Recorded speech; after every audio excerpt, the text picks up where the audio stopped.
আগামীকাল থেকেই বদলে যেতে চলেছে বাংলার আবহাওয়া। প্রবল ঝড় বৃষ্টির সম্ভাবনা তৈরি হবে উত্তর সহ দক্ষিণবঙ্গের একাধিক জেলায়। আবহাওয়া দপ্তরের পূর্বাভাস অনুযায়ী বাংলাদেশ লাগোয়া দক্ষিণ চব্বিশ পরগনা, উত্তর চব্বিশ পরগনা, পূর্ব মেদিনীপুর, নদিয়া, মুর্শিদাবাদ এবং আপনার হাওড়া হুগলির বিস্তীর্ণ অঞ্চলে কিন্তু বজ্রবিদ্যুৎ সহ বৃষ্টির সম্ভাবনা রয়েছে আগামীকাল। এছাড়া উত্তরবঙ্গের সব কয়টি জেলাতেই বজ্রবিদ্যুৎ সহ বৃষ্টি, সেই সঙ্গে ঘন্টায় 50 থেকে 60 কিলোমিটার বেগে ঝড়ো হাওয়া বয়ে যাওয়ারও সম্ভাবনা থাকছে। সেক্ষেত্রে আপনারা দেখতেই পাচ্ছেন, তো আগামী মঙ্গলবার নাগাদ কিন্তু এই বৃষ্টির তীব্রতা আরও বাড়বে। বজ্রবিদ্যুৎ সহ ভারী থেকে অতি ভারী বৃষ্টির সম্ভাবনা তৈরি হবে দক্ষিণবঙ্গের একাধিক জেলায়। পরবর্তীতে সময় যত গড়াবে ততই কিন্তু এই বৃষ্টির পরিস্থিতি আরও বাড়বে। আর সেক্ষেত্রে বুধবার 8 তারিখের দিকে কিন্তু বজ্রবিদ্যুৎ সহ ভারী থেকে অতি ভারী বৃষ্টিরও সম্ভাবনা তৈরি হচ্ছে।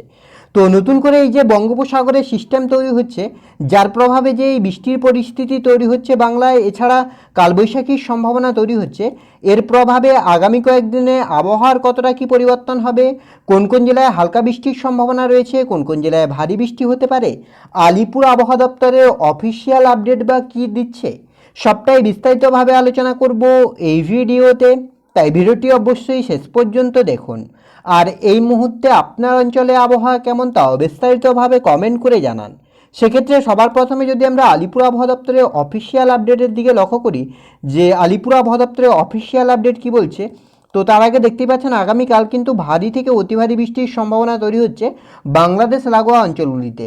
এবার যদি আমরা আলিপুর আবহাওয়া দপ্তরের অফিসিয়াল আপডেট লক্ষ্য করি, আবহাওয়া দপ্তরের অফিসিয়াল আপডেট দেখতে পাচ্ছেন আগামী 6 তারিখের ক্ষেত্রেও কিন্তু আপনার হিটওয়েভ থাকবে।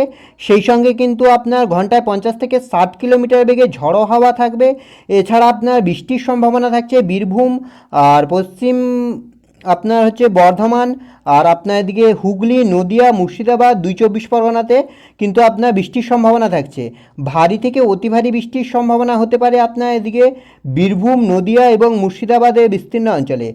এছাড়া আপনার হলুদ সতর্কতা থাকছে আপনার 30 থেকে 40 কিলোমিটার বেগে কিন্তু ঝড়ো হাওয়া আর বৃষ্টি হতে পারে উত্তরবঙ্গের প্রায় বেশিরভাগ জেলাতে। 7 তারিখের ক্ষেত্রে কিন্তু আপনার একইভাবে 50 থেকে 60 কিলোমিটার বেগে ঝড়ো হাওয়া হচ্ছে আপনার কলকাতা, 2 চব্বিশ পরগনা, হাওড়া, হুগলি, 2 মেদিনীপুর, বাঁকুড়া, ঝাড়গ্রাম।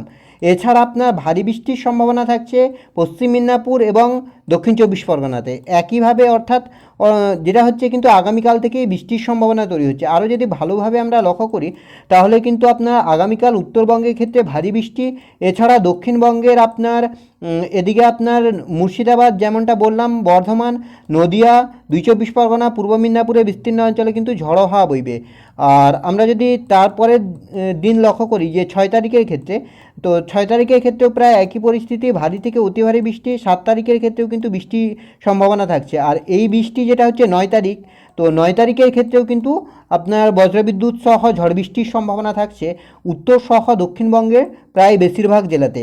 আর আপাতত বড় কোনো পরিবর্তন লক্ষ্য করা যাচ্ছে না। তাপমাত্রার দিকে লক্ষ্য করলে আপনার এদিকে কলকাতায় 37, বাঁকুড়া, আর এদিকে আপনার হচ্ছে পাথরঘাটা যেটা হচ্ছে আপনার 41, আসানসোলে 40, পুরুলিয়াতে আপনার 40, বাঁকুড়াতে 40, ঝাড়গ্রামে 41, মিদনাপুরে 41, কলাইকুণ্ডতে আপনার 43, মানে যেটা আপনার 47ও পৌঁছে গিয়েছিল এই মরশুমে, সেটা কিন্তু নেমে আপনার 43 হচ্ছে।